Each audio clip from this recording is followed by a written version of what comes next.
I'm Al McFarlane. Welcome to the Conversation with Al McFarlane. Glad to be here and glad to have you along as well.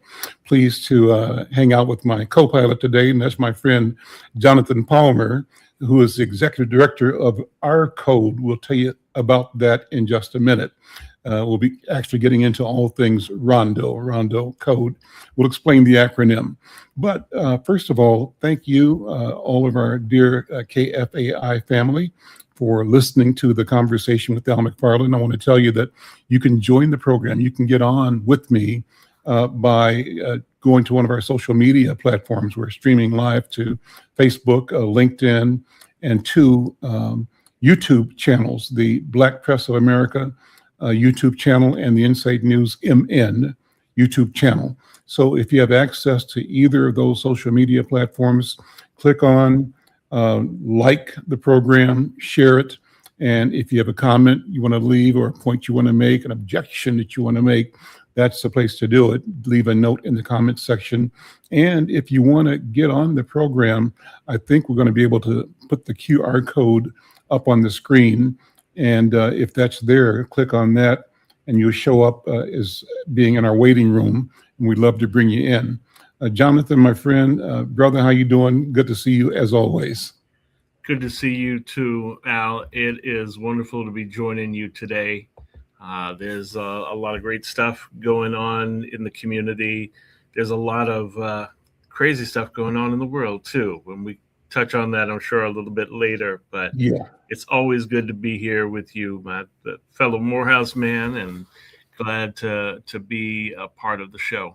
Absolutely. Well, I just so appreciate you and all of the wisdom and knowledge and just wide range of thinking and context that you bring to the program. But today, as well as look at some of those things going on in the country and around the world, I want to focus locally on Rondo.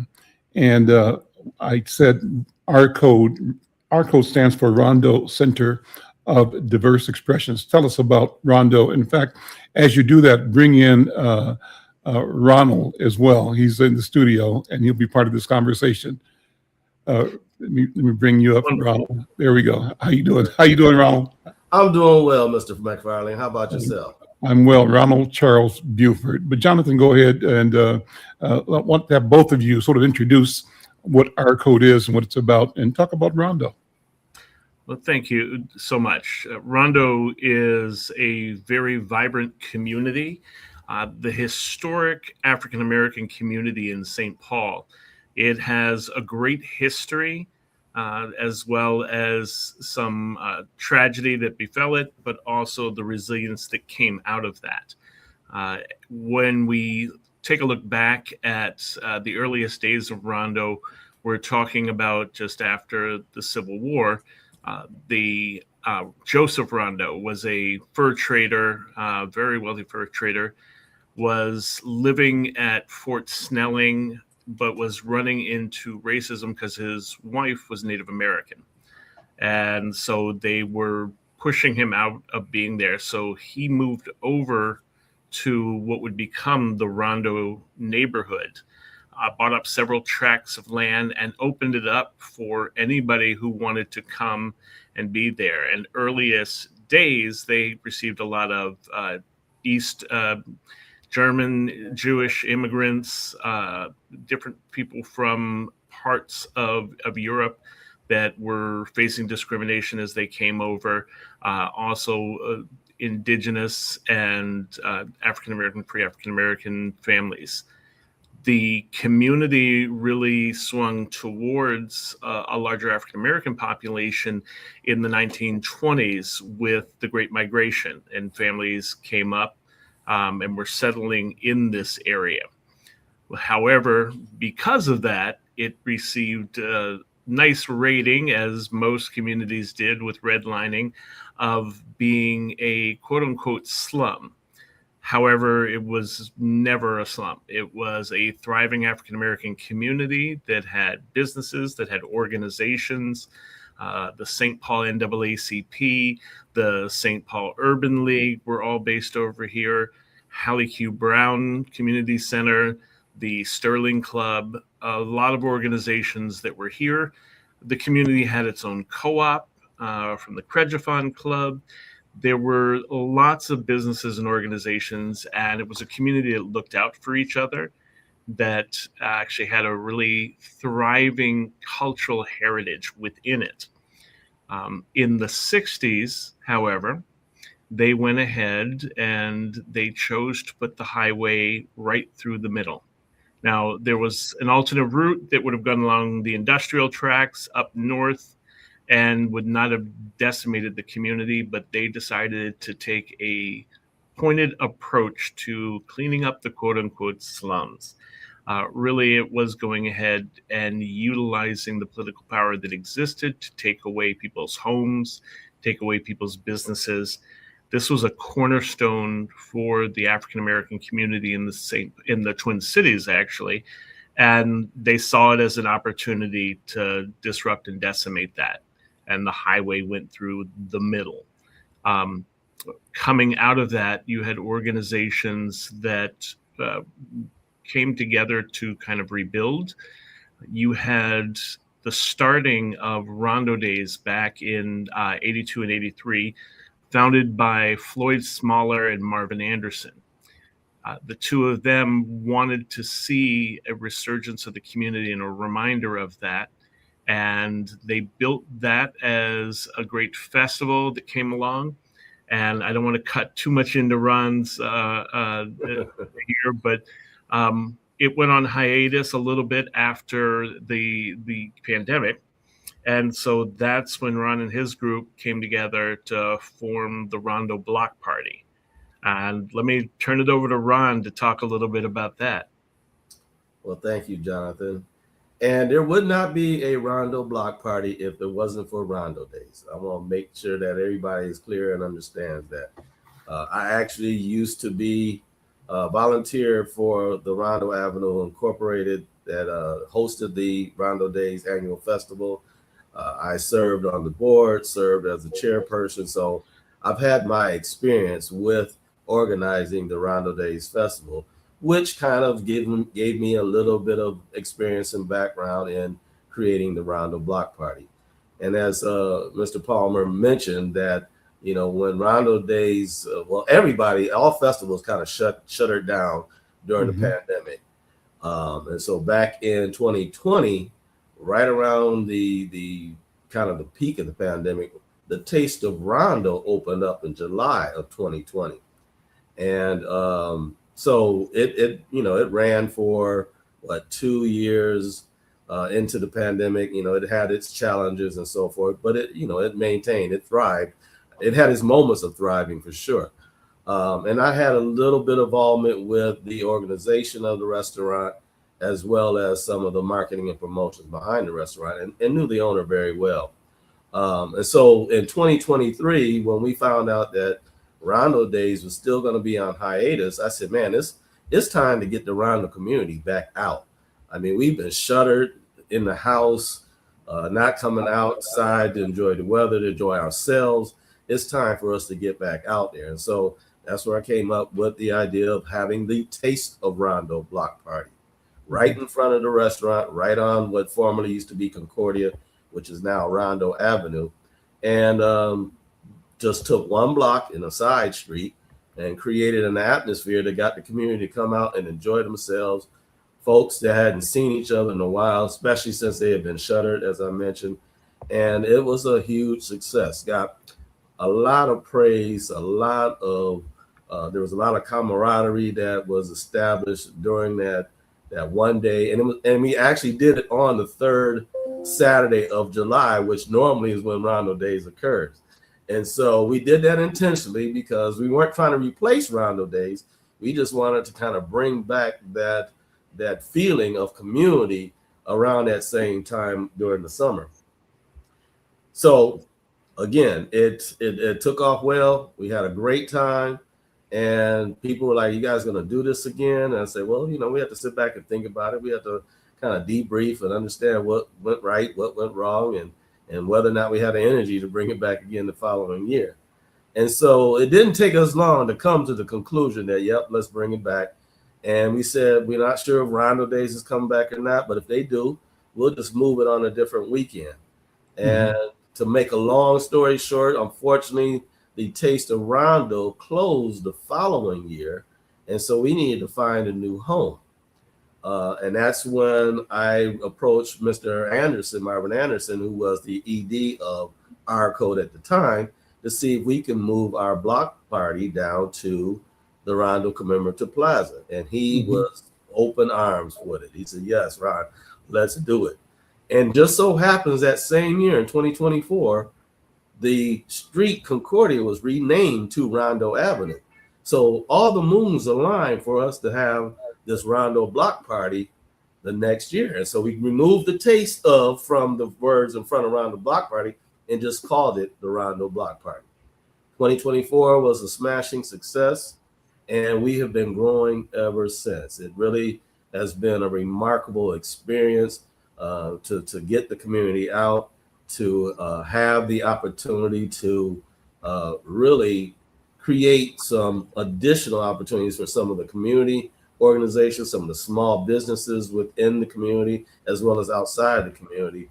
And this year, I mean, the excitement has just been tremendous. I have never had this much excitement and fervor behind the Rondo Block Party until this year. I mean, today is the fourth interview that we've had amongst our teams. We were on KARE 11 on Sunday. We do FNNU, Frogtown Radio later on today. One of our team members did City Cast podcast. I'm here today. We got KMOJ tomorrow. And then we also have a 104.7 interview as well. So the love has just been strong. It just really warms my heart to see how much love, how much support we've gotten for this year's Rondo Block Party. So I'm make the invitation. Make the invitation. Yep, make the invitation. Yes, y'all come on out. And you can get all the details at rondoblockparty.com. That's www.rondoblockparty.com. Get on our email list, peruse to the site, and see all the activities we have lined up for this year's 4th annual Rondo Block Party, which is Saturday, August 1st from 11 a.m. to 6 p.m. at the Rondo Commemorative Plaza, 820 Rondo Avenue. So we should say the restored Rondo Avenue. There you go. Yes. When the highway came through, it went ahead and they took out Rondo Avenue and renamed the portion that stayed on this side of the highway. So it was able to be restored to Rondo Avenue. And the Rondo Commemorative Plaza is here with our code. We are the administrator of the plaza. The plaza is the first monument of its kind. It is the first monument to Black and Brown communities in which they used urban development to decimate the community. So a highway went through, or new buildings or something like that. That's happened in about 2,000 Black and Brown communities across the country. And so this represents here in St. Paul, here in the Rondo community, the first monument to that. That's a testament to the resilience of the community. And a perfect location for the Rondo Block Party. Okay. Well, let's go back. You were sharing the history of Rondo. Let's go into the whys. I mean, I think that in light of the fragility of the political, cultural environment right now, nationally, internationally, it's always appropriate to talk about why things were the way they were. And you made reference to highway construction as part of they called it urban renewal. We called it urban removal, the decimation of Black housing stock, of Black wealth.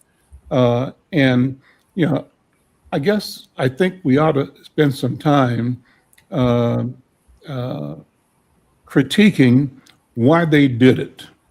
And they'll never say it, but John, Ronald, what do you think? What was behind the highway movement and the destruction of Black Wall Street, of Wilmington, of Rondo, of North Minneapolis? What was the prevailing thought? And Jonathan, you mentioned it, but go sit deeper into that if you would. What the idea here is that you've got to really understand it. You got to go back to the roots of slavery, and you got to look at what happened with that. A lot of people don't realize that the transatlantic slave trade started the global economy. It was the thing that produced revenue across the globe that enabled countries to establish trade. It even established some countries and city states. What you had happening with that is that the majority of exports from the US became out of slavery. Cotton, sugar, all of the resources that made the US a global superpower came from the quote unquote free labor that was being provided. And so when you have the Civil War and the ending of slavery, what you get is African Americans establishing communities for themselves, trying to develop businesses, trying to make a way in the world. But you're 264 years behind the eight ball. That you're trying to pick up the pieces and build things from that. However, we saw with Reconstruction being just a short period in history because of the fact that there was so much animosity, so much hatred that still existed with the white community. They did not want there to be success. They came up with the Black Codes, which were laws during the Jim Crow era that went ahead and penalized African Americans for everything from not having a job to not having a grandfather who had voted or who owned land or things like that. So there were a series of laws that went ahead and restricted our ability to succeed. And so as you get forward into the 30s and the 40s in the Rondo community, you've got thriving businesses.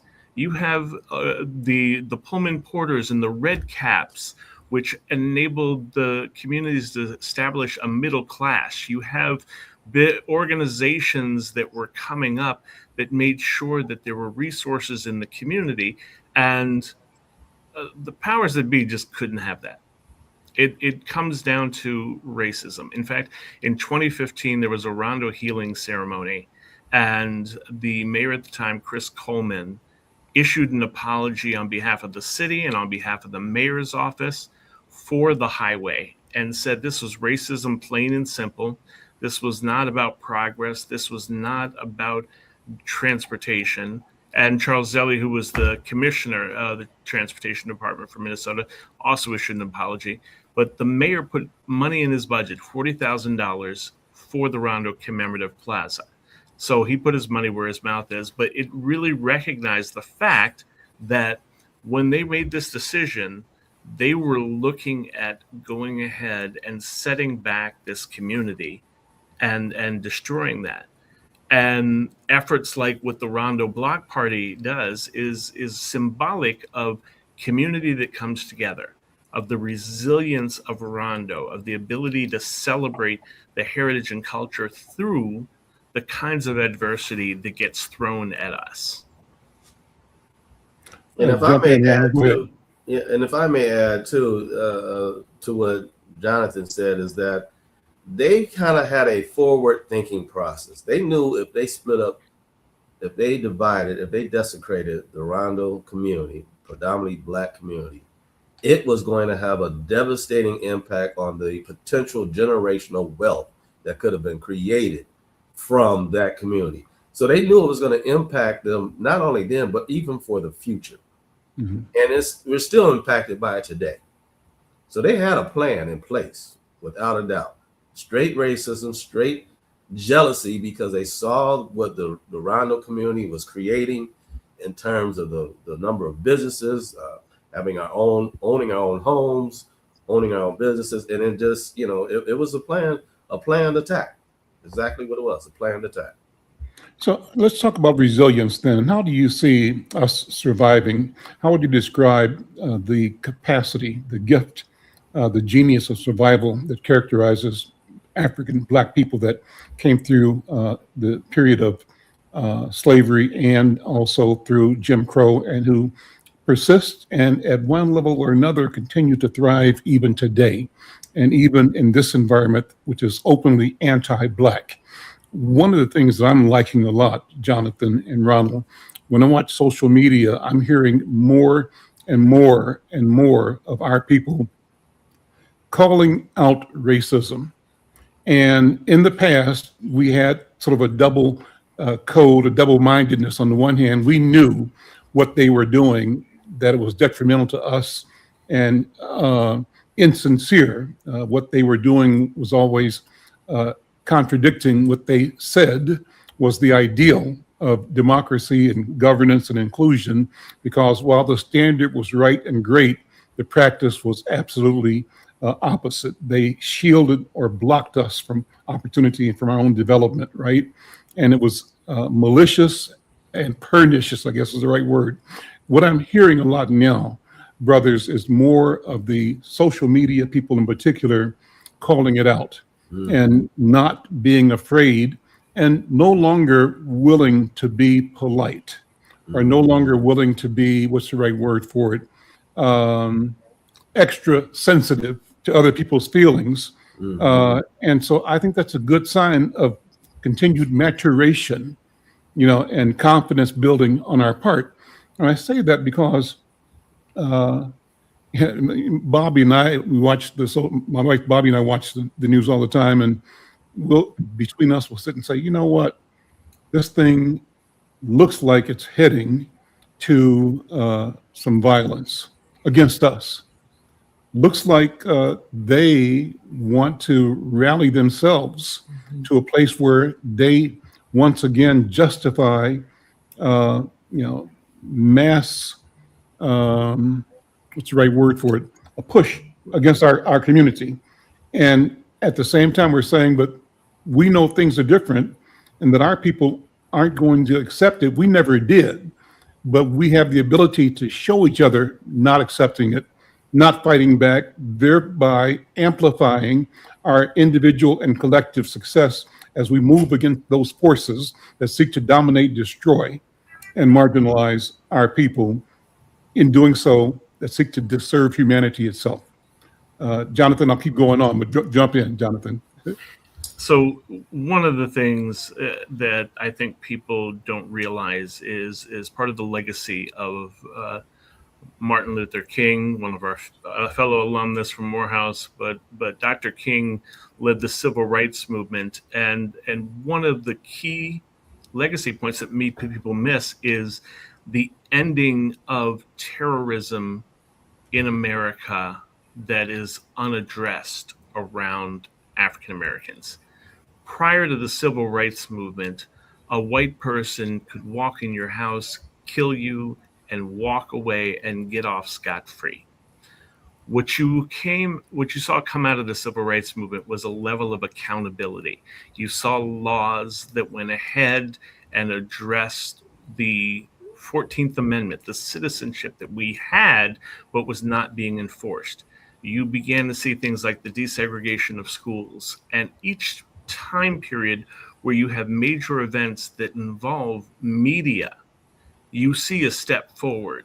Part of what happened in the civil rights movement is people saw on TV water hoses, dogs, batons, all of that being used against our people. And they said that this doesn't make any sense. This isn't what America is supposed to be. Right. If it's not visible, then people can hide from it. You see a step forward with the Rodney King video back in the 90s, and you see progress happening and citizens coming out and organizing.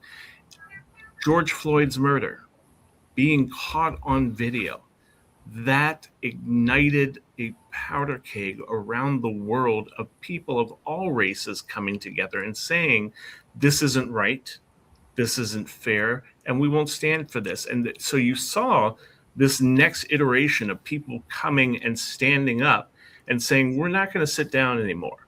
We're not going to go ahead and allow you to be racist, to be cruel, to be mean, to attack us without it being answered. And you saw support from allies all across the globe coming out and having protest, and you saw again some advancement. Now again, we're seeing this pushback, this attempts by the president to go ahead and rewrite history again by removing things from the Smithsonian and other museums, trying to go ahead and put disclaimers on the Smithsonian right now. It is almost laughable, saying that this represents not the true story, and it all goes back to Kellyanne Conway and alternative facts with the first Trump campaign. That introduction of, you can have an alternative fact, another way of looking at things, which was fake, false, not real, but it opened up this idea that allowed people who come from a more racist and a more conservative viewpoint to say, well, that's the way you're looking at it. No, this is what is true, and what you're coming up with is not true. But there's this piece all around the world where they're still looking at, oh, well, maybe there is another way to look at that. And you see things such as, I'm going to go back to the block party, that are so important, because you have people coming together in community, people celebrating our community and celebrating our heritage and history. And it makes such a difference when you get to the media and the national stage and people being able to look at that. Ron, what do you think in terms of, how that means something special for our community? Before you answer, Ron, let me shout out Susan Budick for liking on our Facebook channel. So if you're checking us out on Facebook or LinkedIn or on any of the YouTube platforms that we're streaming to, drop us a note. Let us know where you're watching from. We shouted out, I think a few minutes ago, another listener, viewer who, Bliss Alliance 54, who said that she was watching the show from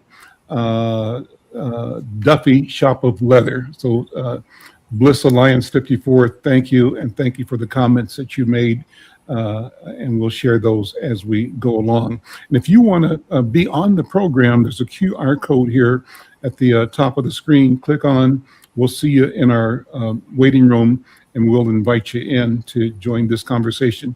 Ron, go ahead and respond if you would. I know you got to leave a little earlier, but take as much time as you can. And I wanted to ask you to tell more about your personal background, how you come to the Rondo. Are you a native of St. Paul? I am a native of St. Paul, grew up in Rondo.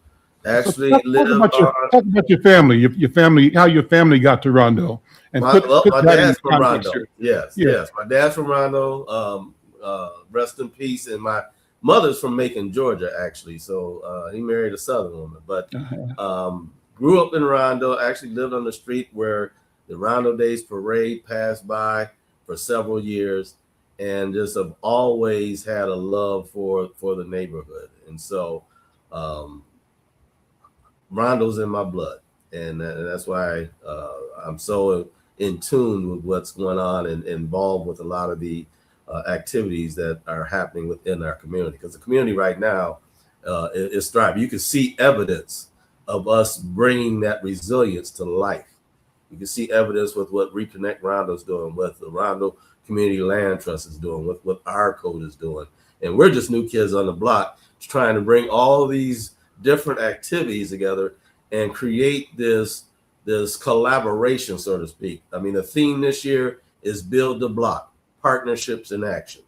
And it's about us coming together as a community, as a one force, because we are much more successful when we work together, when we share each other's resources, when we can actually, hold each other's hands going through trial and tribulation type situations. And so that's really where I see the growth in the Rondo community now. Now, of course, it's changed quite a bit since when I was growing up, but the foundation is still there. And again, the demonstration of the resiliency of our culture, of our community, is being displayed in many different forms today. And we just provide an opportunity for us to celebrate that resiliency through the Rondo Block Party. One of the things we'll have at the Rondo Block Party is the Legacy Lounge, which will be hosted by the Rondo Roundtable. So the Rondo Roundtable is a collaboration of Rondo organization, legacy organizations, and new ones. Ronald's organization is a part of it. Arcode is a part of it. The Rondo, Reconnect Rondo, Central Village. There's a lot of organizations working together to celebrate Rondo, to promote Rondo. And so we will be hosting a Legacy Lounge, primarily focused on seniors, right on the center of the plaza, but open to everybody, of course, to showcase the members of the roundtable, what kind of efforts we're going to be doing going forward, and how you can go ahead and be involved and connect on that. Awesome. Well, we'll come back to that as we go. I wanted to pivot a little bit, and Ron, hang out as long as you can. Yeah. Just looking at some of the issues that we're looking at, and the two things I want to try to connect. One is just the horrific stuff unfolding in Ocean Springs, Mississippi. I want to get your thoughts on what happened with the young man, Wells, and his death and the public attention that's getting, and why it means so much. In part is that the game changed significantly because of Minnesota and George Floyd, right? Because of Minnesota and Christine and what's the other gentleman's name that were killed by ICE recently here. So how our justice system works is being put under the lens of the scrutiny of a good watch, good look by our people. Any reaction, Ronald or Jonathan, about what happened in Mississippi and what the lessons are for our communities here? Here's what I think. Everybody I know that's got a teenage kid, a boy in particular, has to talk to that kid about, because all of our kids are involved in the white community pretty much here in Minnesota. And so what do you tell your teenager about his 4 or 5 bros, and most of them probably white kids, and they get along? But when you see what happened in Mississippi, what are you obligated to say to your child, if anything? Ronald, what do you think? Well, the thing about it is that kids these days, especially teenagers, they have grown up in a society that has dramatically changed compared to, where we grew up in. I mean, social media, the television, all of these media outlets really play a major role in some of the lack of development of our youth, as well as some of the attitudes our youth have seemed to try to take on, because they're brainwashed, in my opinion, to a degree, what is happening around them based off of what they're seeing, like I said, in social media and in television. And so the one thing that I actually have 2 adults. I can't speak on teenagers right now, but I have 2 adults that are children, and they both understand, what they've come up through in terms of growing through a lot of the pains and some of the murderous situations that they see on TV. And it's a shame that, a lot of our youth just don't get it. And it's hard to try to connect to them. I teach young kids coding, elementary and middle school kids, and just that experience in itself has opened my eyes just to see how far behind our youth are, how they have not really grasped the reality of what life has in front of them. And so I always try to preach to them and provide them with some knowledge about, life right now for you is fun and games. Life right now for you may not be as serious as you think it should be, but at some point you're going to have to learn how to take care of yourself, because you can't continue living under mama and daddy's household for the rest of your life. And so the point I'm trying to make is that we need to really instill in our youth at a young age about what's ahead of them when it comes to living, when it comes to doing right versus wrong, when it comes to understanding what kind of impact they can have on the future of their peers, their parents, the people that surround them. They need to really understand that they need to get out of this funk of a mindset that everything is a game, everything is fun and fun activities, and get serious about life. I mean, because a lot of times it's the company that you keep, or sometimes it's the places that you are that really causes you to find yourself in these situations that are just impossible to get out of. I think one of the things that is overlooked or not fully understood is the fact that every person, as you said, every black family who's got a black child at some point has the talk. And the broader white community was not aware of that before the murder of George Floyd, and some still aren't. The talk is the conversation with them about what they will run into and what to do in situations such as when you get pulled over by the police, when you run into a crowd of racist people, the way that you should react in situations so that that child comes home. I have a daughter and a stepdaughter, and both of them, I've had conversations with, but the daughter, it was really her that I had to sit down and say, here's what's going to happen. You're going to run into these situations. When you do, here's how you react. Here's where you place your hands on the steering wheel. Here's how you talk to the officer. And it's sad that in 2026, white families, when they talk about the talk, they're talking about the birds and the bees. Black families, we're talking about how to come home safe. And it's not generally realized that exists here in this country. And from that, what we have is an idea of how do you go ahead and ensure that young people are prepared for the world? How do you ensure that they have the knowledge that they need to go ahead and advance, and to understand that they're not going to be treated the same?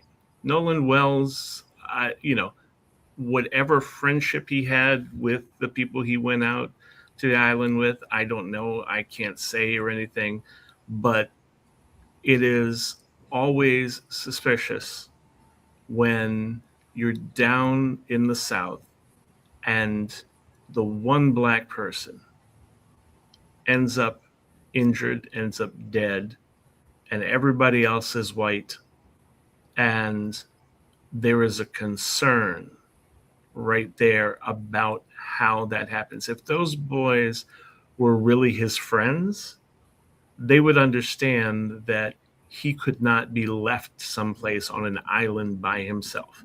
The risk is too great, especially in Mississippi, for us. So you have to ask yourself, how close of friends were they really? Were they really tight enough to look out for his best interests? Or is there something more nefarious that has happened here, and are they involved in some way? I'd be curious to know how people in this community in Minnesota feel about that. And as I said, I don't know anybody that doesn't have a lot of white people at one level or another in their lives, either at work or at school, perhaps in athletics. But in their family. And in Minnesota, in their family. A lot of us have white people in our families. I do. So the question then becomes, how do we raise our black children so that, as you said, Ron, they have the tools to navigate, they have an understanding and awareness, and in a way that allows them to be confident, clear, and bold, but not double-minded, where they have to code switch to be one way around white people and another way around and among our own people? How do we do that? And how do you do that? So as I continue with this conversation, I'm thinking of, is it the poet or the author? I think it was, I don't know if it was Maya Angelou or it might have been the author out of Chicago, but she was being interviewed by one of the TPT, mega interviewer hosts a few years ago in North Carolina. And he asked her about white friends.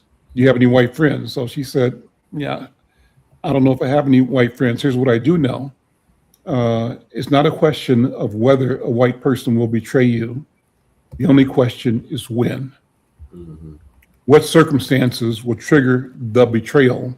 And it's the betrayal that you can count on. Does that resonate with you at all? And how do you put that into this conversation?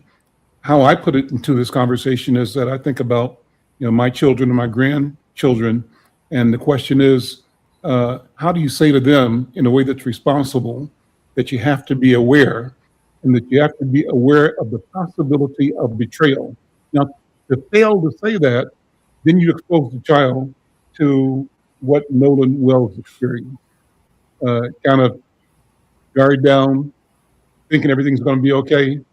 And as it turned out, it's a fatal flaw. Ron, what do you think?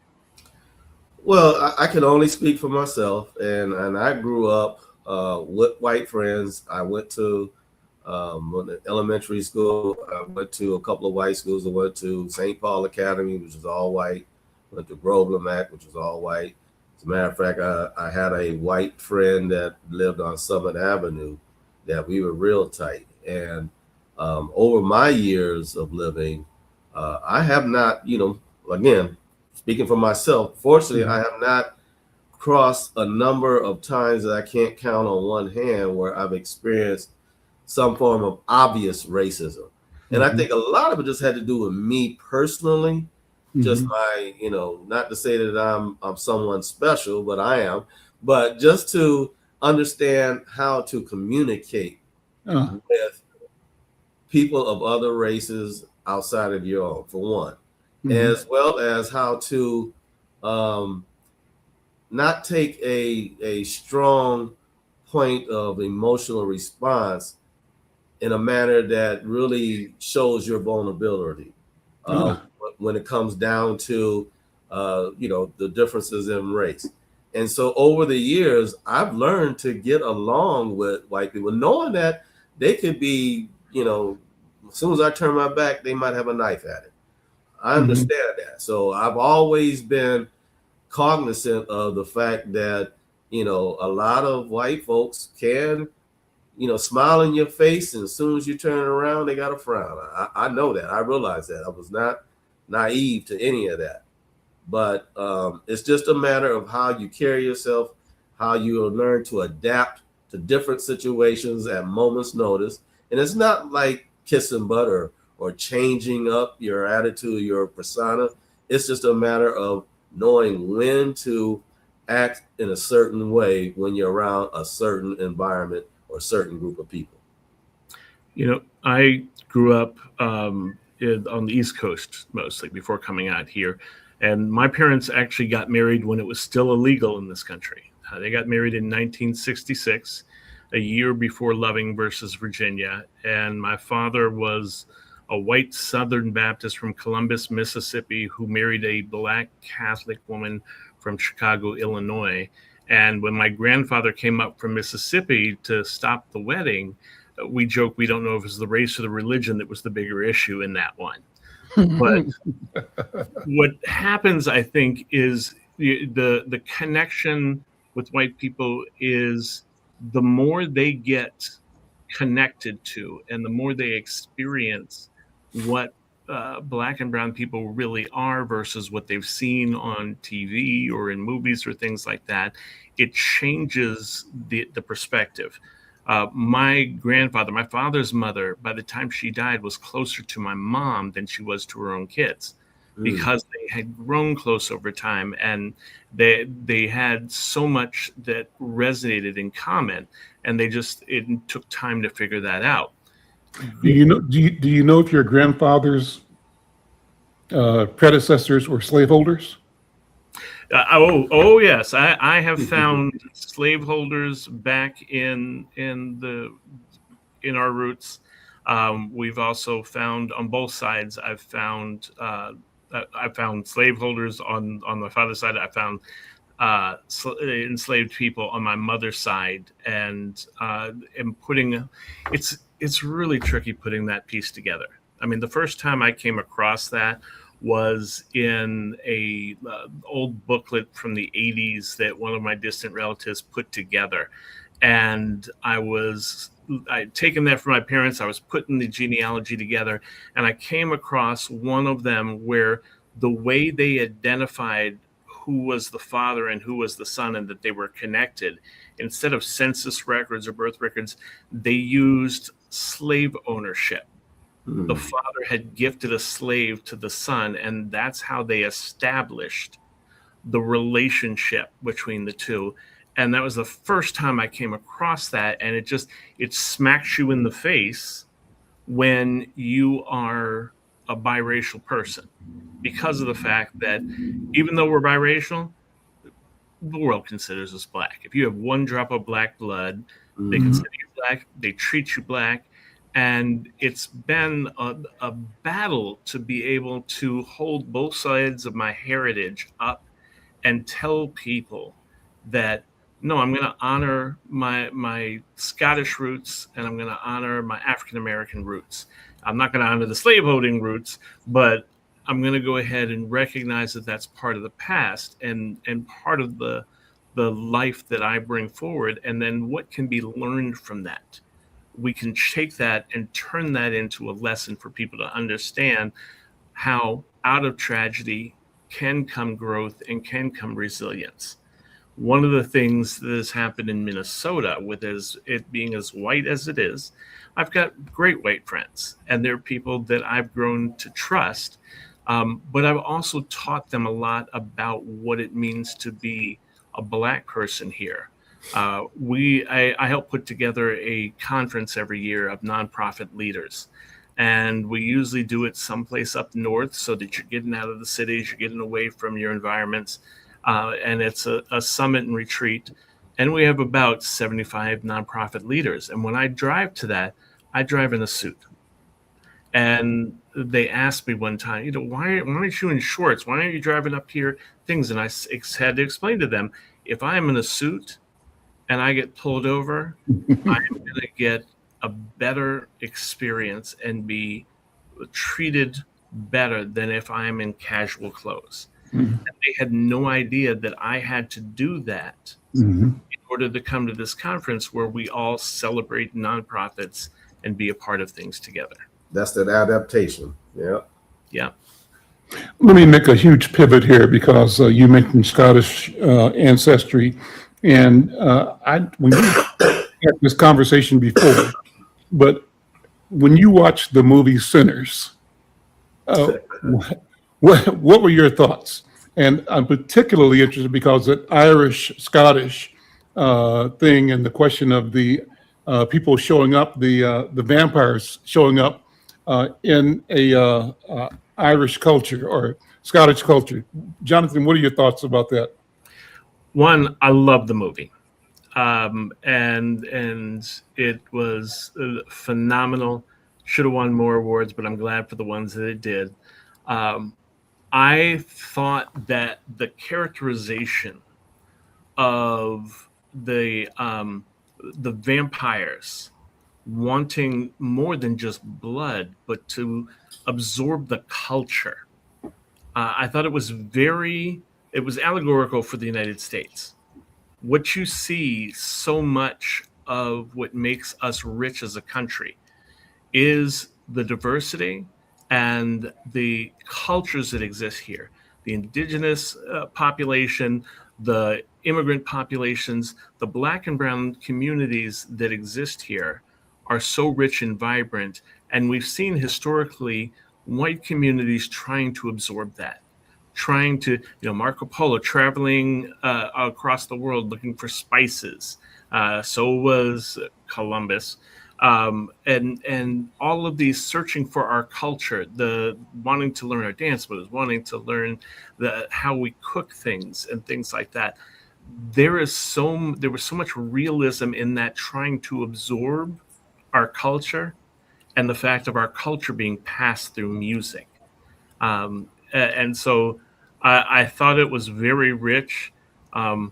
It's not part of Irish or Scottish lore trying to absorb it, but there was some truth in that, because you get pieces like the origins of the Ku Klux Klan comes out of some Celtic origins, and pieces that come over from Scotland and get warped when they're over here and transform into that organization. So I thought it was spot on, and just such a rich take on what has been tried time and time again in terms of trying to steal the spirit, trying to steal the soul of the African American community and the other communities of color, and absorb that, and then use that and take that as their own. You see some of the earliest heroes, the pulp heroes, the Shadow,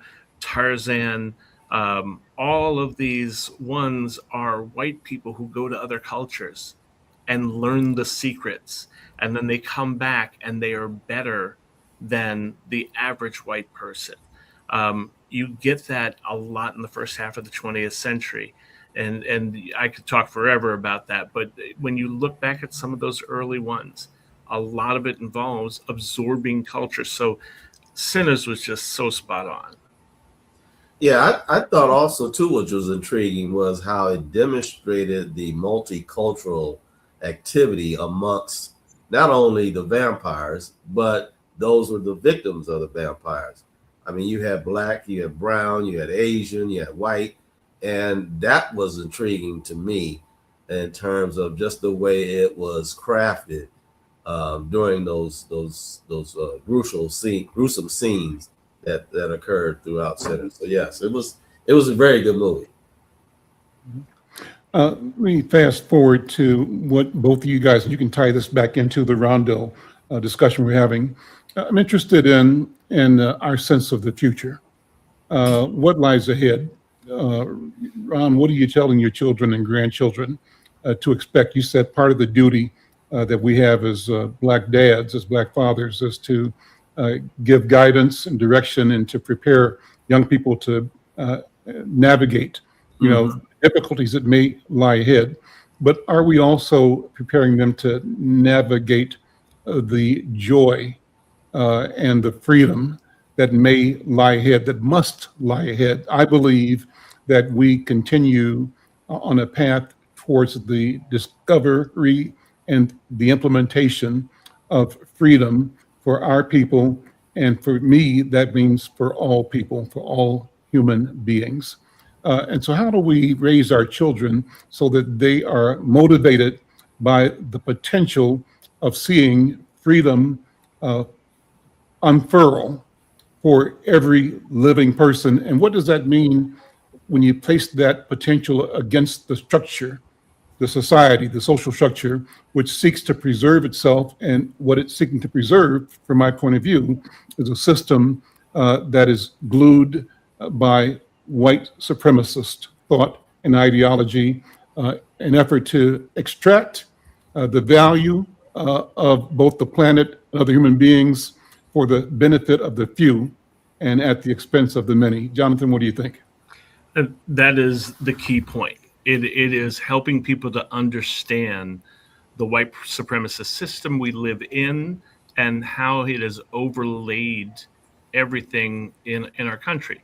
People don't realize that. When you start talking about white supremacy, people think you're just talking about people in hoods or neo-Nazis, and they don't realize how much of that has been a part of American life and culture since before any of us were born. You look at the system that was set up here, and the idea of things like reparations. When people talk about reparations, people get angry. Well, Black people just want some money and everything, and they don't stop and think about the fact that we built this country. America is a country built by stolen people on stolen land, and what was taken from the indigenous population, what was taken from the African American population, it is immeasurable. And so when you're talking about reparations, you're not talking about give me a check for what my ancestors went through. You're talking about, do you realize how much money and wealth was denied our community because our labor went into building companies, Boston Scientific, the larger companies across the world, Georgetown University. There are places that are starting to recognize what was done. The insurance industry, built on insuring the bodies of people who were 3/5 of a person. The list goes on, and people don't stop to look at how much of that built the cities and the towns and the industries that exist today. So when we're talking about reparations, we're not talking about, hey, pain and suffering. We're talking about, hey, we built a lot of things that have enabled other people to prosper. And if you looked just at what was lost in Rondo, that was 700 African-American homes, 300 businesses, and 270 million in home ownership. And that is just from the 60s. Go back to 1619. And try to calculate that. Right. It's Ron, wrap it up with you. We've got about 2 minutes left, and you can respond to that, but also make sure you invite people again to the block party. Indeed. Well, Jonathan said it so eloquently, and there's not a whole lot more to really add to what he's already spoke on. But it is, an area that I think a lot of, again, I always go back to the young folks, that they are clueless. They need to really step up their game. They need to understand the history and how it impacts today, their present lives, as well as their future lives. And I think that's where they fall short. And it makes sense for us as adults to try to drive that mentality into their thinking, into their understanding of how history impacts the future and how it directly impacts their potential growth. If they don't, get with the game, then the game is going to beat them every single time. Okay.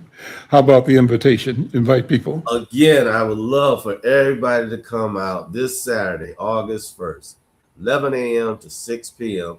Enjoy some music, enjoy a huge health and wellness block, enjoy some kid zone area where we got bounce houses, face painting and so forth. We have over 70 marketplace vendors, both food and non-food vendors.